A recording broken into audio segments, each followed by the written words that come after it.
Hermanos, vamos nuevamente a la epístola de Judas. Ustedes ven, estoy en el versículo 3 y ya se nos acabó esta corta media semana. Vamos a leer el versículo 3 y el versículo 4. Amados, ayer vimos eso. Por la gran solicitud que tenía de escribiros acerca de nuestra común salvación, me ha sido necesario escribiros exhortándoos que contendáis ardientemente por la fe que ha sido una vez dada a los santos. Cuando Judas decidió escribir su libro, su carta, él tenía una cosa en mente: voy a explicar el tema de la salvación. No hay tema más sublime que el tema de la salvación. El misterio de la salvación, el misterio de la gracia. Como hombres pecadores, perdidos, podemos encontrar perdón, podemos encontrar una nueva oportunidad, podemos encontrar salvación en Cristo. Pues Judas quería tratar ese tema, pero él dice: yo quería tratar del tema de la salvación, pero ya que algunos están entrando a la iglesia torciendo el maravilloso tema de la salvación, necesito exhortaros para que contendáis ardientemente por la fe que ha sido una vez dada a los santos. Para que contendáis ardientemente. ¿Sabes que hay mucha gente que toma esta orden en el sentido de que hay que pelear por el evangelio, hay que atacar a las personas defendiendo el evangelio, hay que agredir a las personas defendiendo el evangelio porque lo estamos haciendo en nombre de Dios? Oh, queridos, eso es fundamentalismo. Cuando tú atacas a alguien pensando que estás defendiendo el evangelio, necesitas rebautizarte de nuevo. Pero hay que llenar el tanque mitad hielo y mitad agua y dejarte una hora remojándote ahí. Porque tú, en nombre de Dios y en nombre del evangelio, no tienes el derecho de dar rienda suelta a tus instintos no sometidos al Espíritu Santo. Porque la primera característica de alguien que ha sido convertido es el amor, porque Dios es amor. Y si Dios es amor y Él tiene una iglesia en esta tierra, la iglesia de Dios en esta tierra es la iglesia del amor. ¿Cómo tú puedes, en el nombre de Jesucristo, diciendo que estás defendiendo el evangelio, atacar personas, agredir personas? Claro que no agarras piedras, no das tiro a nadie, porque si no ya irías para la cárcel. Pero a veces las palabras son peores que las piedras. Y ahora, en este tiempo de redes sociales, es fácil sentarse en el computador, en el anonimato, y agredir personas. Y en tu cabecita piensas que estás defendiendo el evangelio. Eso no combina con cristianismo. Jesús jamás haría eso. Y si tú eres un seguidor de Jesucristo, debes permitir que el Espíritu Santo reproduzca en tu vida el carácter tierno, manso y dulce del Señor Jesucristo. Pero entonces, ¿qué es lo que Judas está diciendo aquí? Él dice así: he cambiado el propósito, dice. Primero quería hablarles de la salvación, pero he decidido exhortaros que contendáis. Esa palabra contendáis en griego es el verbo epaginosimai, que literalmente quiere decir que agonicéis defendiendo. No que agredáis, sino que agonicéis defendiendo. Que estés dispuesto a morir por el evangelio, pero no a matar por el evangelio, no a agredir por el evangelio, no a ofender por el evangelio. agonizar defendiendo los valores, los principios del Evangelio, a vivir el Evangelio. La mejor manera de defender el Evangelio no es con palabras, es con tu vida. Vive el Evangelio.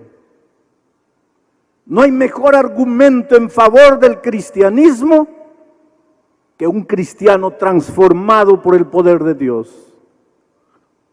Mahatma Gandhi, el líder hindú, decía, después de estudiar toda la doctrina cristiana, dijo algo terrible. Dijo, después de estudiar la doctrina cristiana, yo me volvería un cristiano, porque la doctrina es maravillosa. Yo me volvería un cristiano si no fuera por causa de los cristianos. Un cristiano que no ha sido transformado por la gracia de Jesucristo es el peor argumento en favor del cristianismo. Pero mi texto para esta noche no es ese. Eso ya vimos anoche. Dice, yo he decidido exhortaros que contendáis ardientemente por la fe que ha sido una vez dada a los santos. Porque algunos hombres han entrado encubiertamente, esa palabra encubiertamente en griego es la palabra metaschematizo, de donde viene nuestra palabra metamorfosis. Es decir, algunos hombres han entrado, pero entran pareciendo una cosa y se van transformando, se van metamorfoseando, y después se muestran como son, pero entran de mansito, entran como que aceptan el Evangelio, pero de repente comienzan a cambiar, comienzan a metamorfosearse.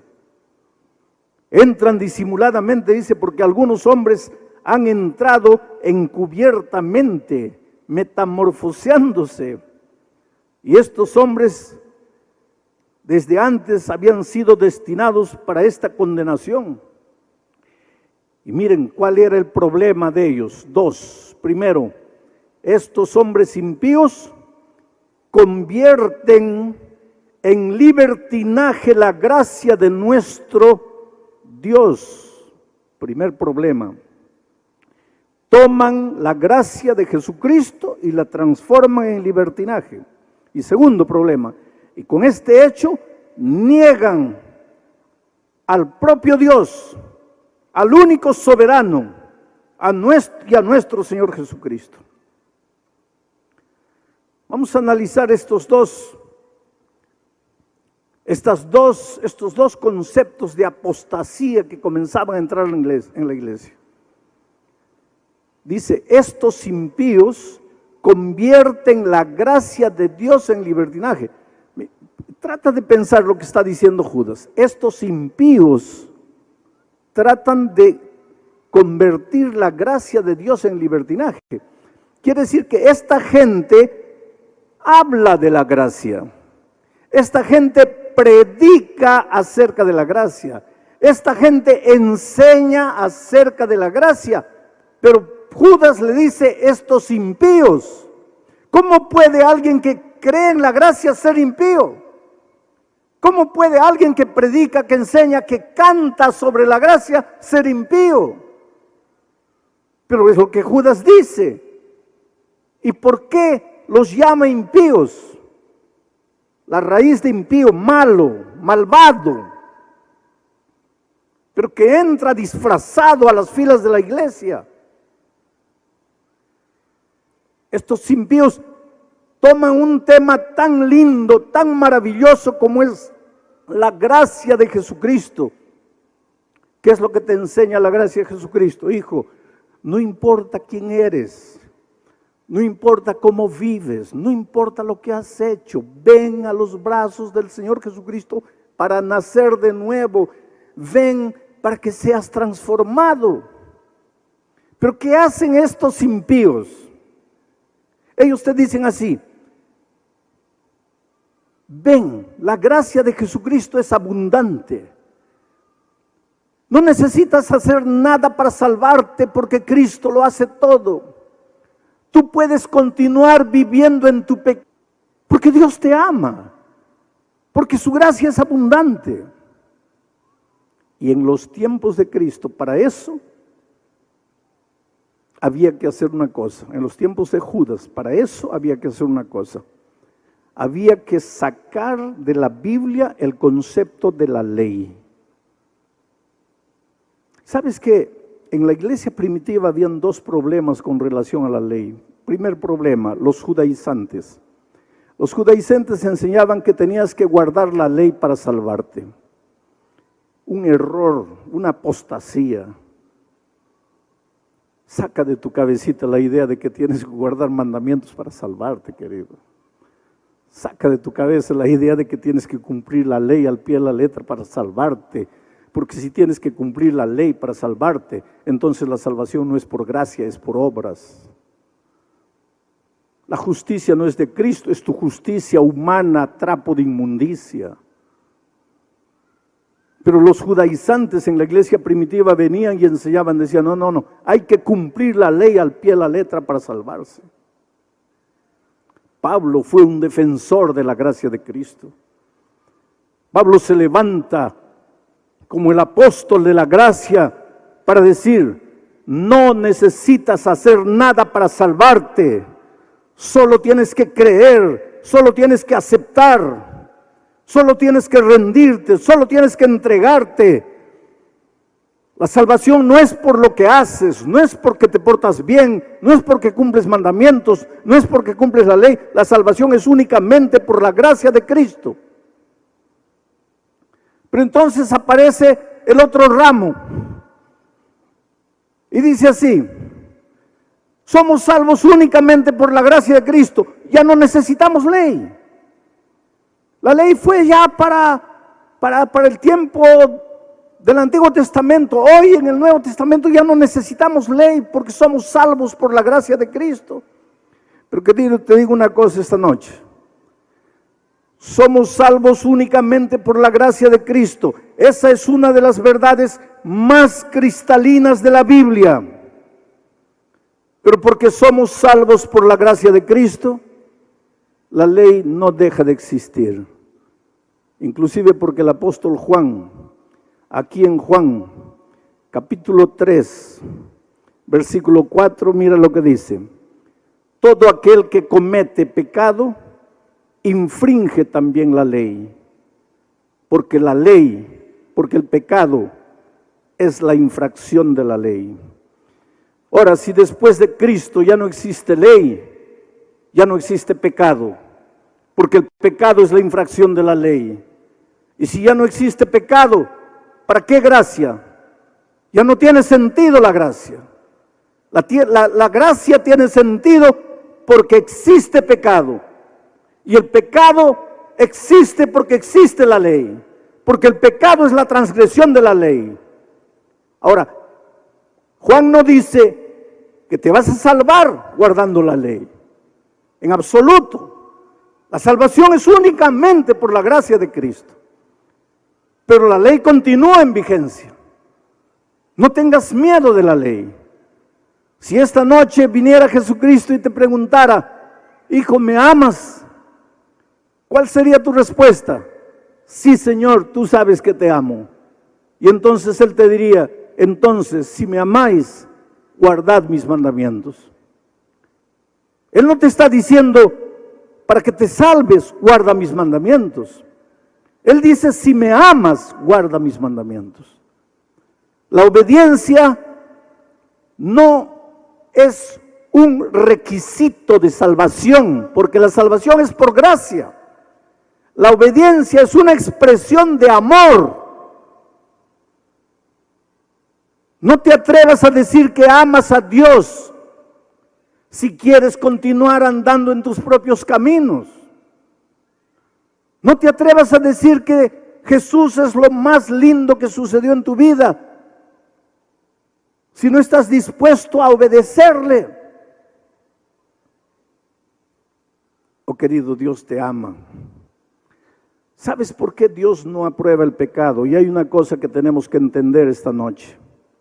Una cosa es el pecado y otra cosa es el pecador. Voy a repetir, una cosa es el pecado y otra cosa es el pecador.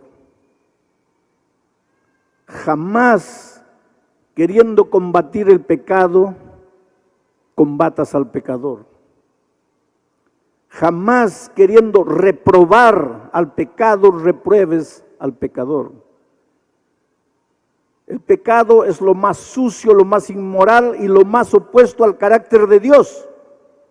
Pero el pecador es el ser más precioso a los ojos de Dios. No golpees al pecador queriendo golpear al pecado. Y te voy a decir algo más.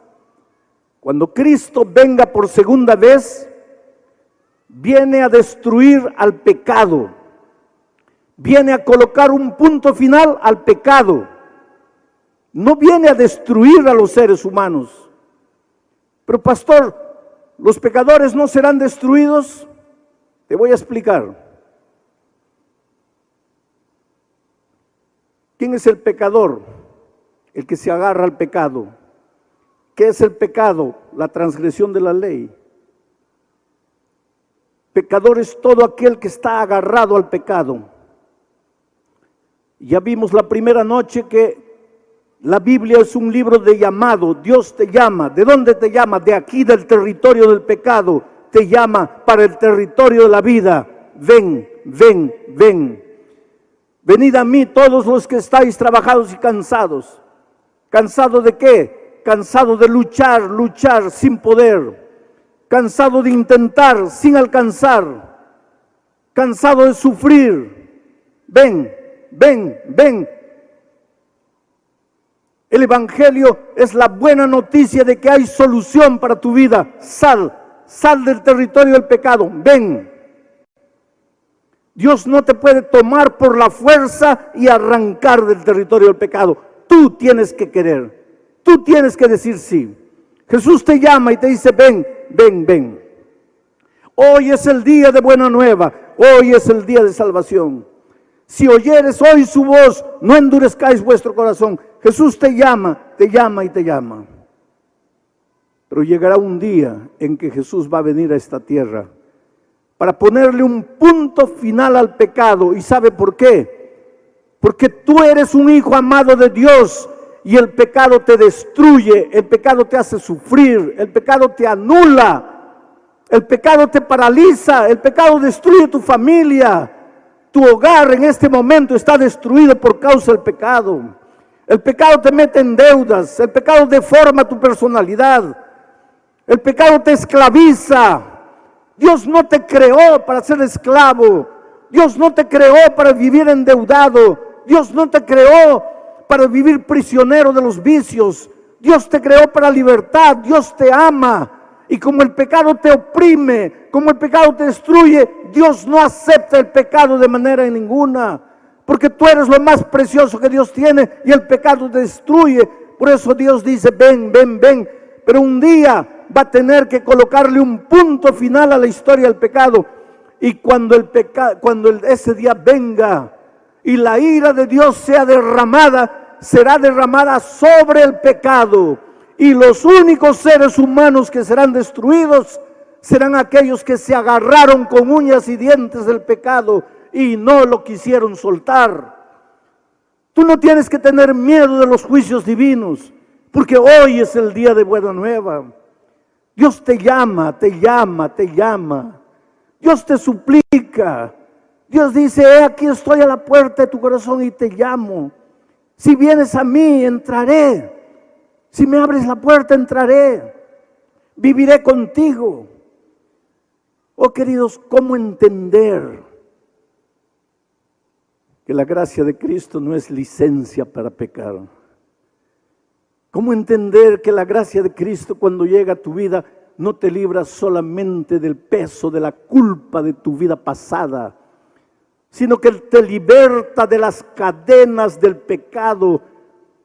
Y entonces quedas como una paloma libre para volar, volar, volar por los horizontes sin fin.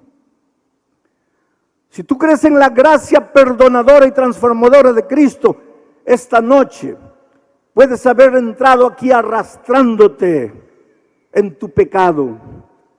amarrado a corrientes de vicios, de hábitos que te destruyen, amarrado a sentimientos de los cuales no te puedes libertar, amarrado a pensamientos inmundos que te perturban de día y de noche.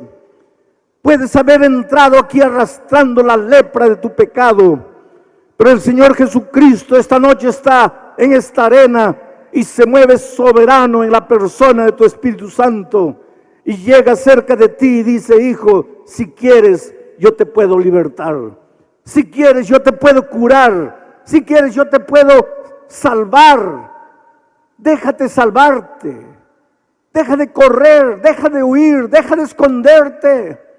Hoy es el día de buena nueva, hoy es el día de salvación.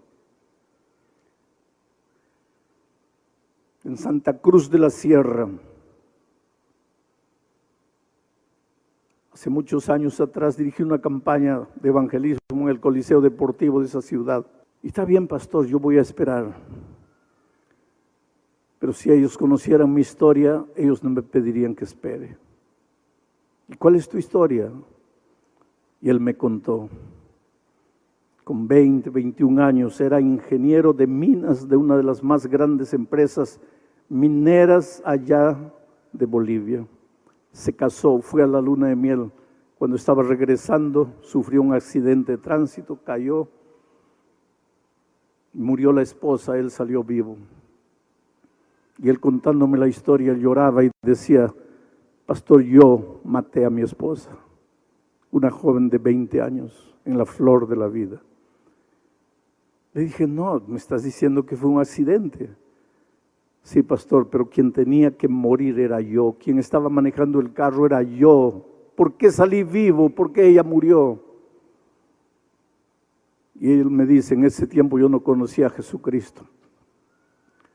Yo, querido, yo te pregunto, cuando el dolor de esta vida llega, porque el dolor llega, a veces el dolor de esta vida te golpea aquí en el hígado, te deja sin poder respirar. Cuando un hijo muere, cuando pierdes el empleo, cuando te dicen que estás con cáncer, cuando te dan solo 2 meses de vida, cuando el dolor te llega. Y si tú no tienes a Cristo, ¿qué haces? Pues él me dijo: pastor, en ese tiempo yo no tenía a Jesús. Entonces comencé a beber para olvidar mi dolor, beber. En 6 meses perdí el empleo. Bebía todos los días.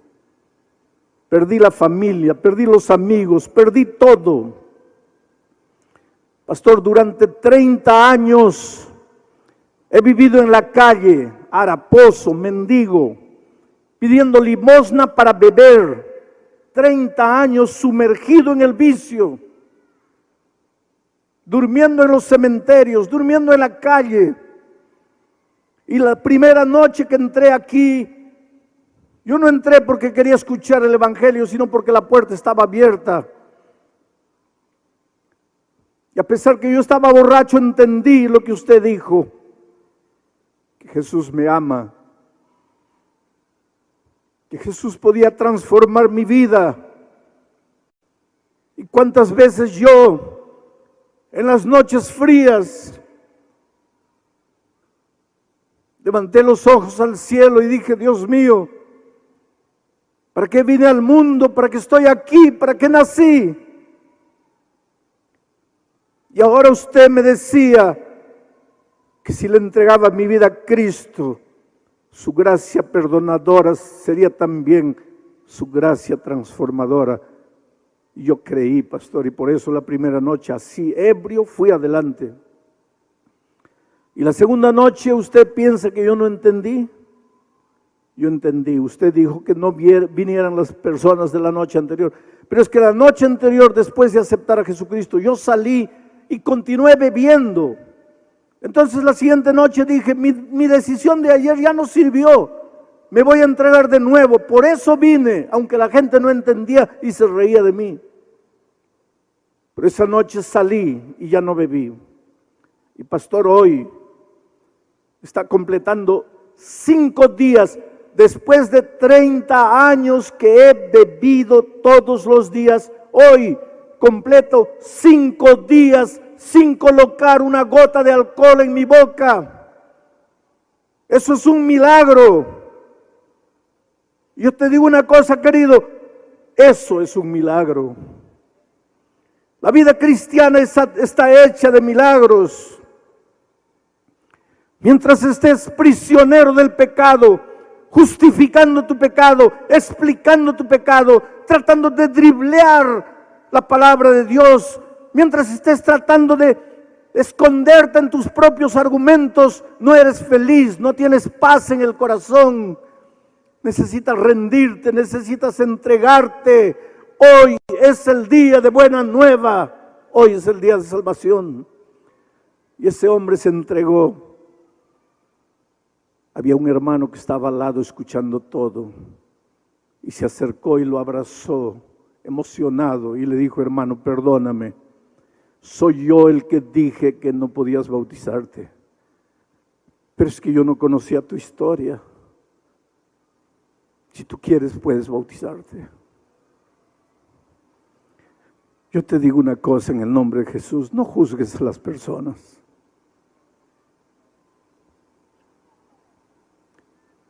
Tú sabes que ninguna mujer nace prostituta.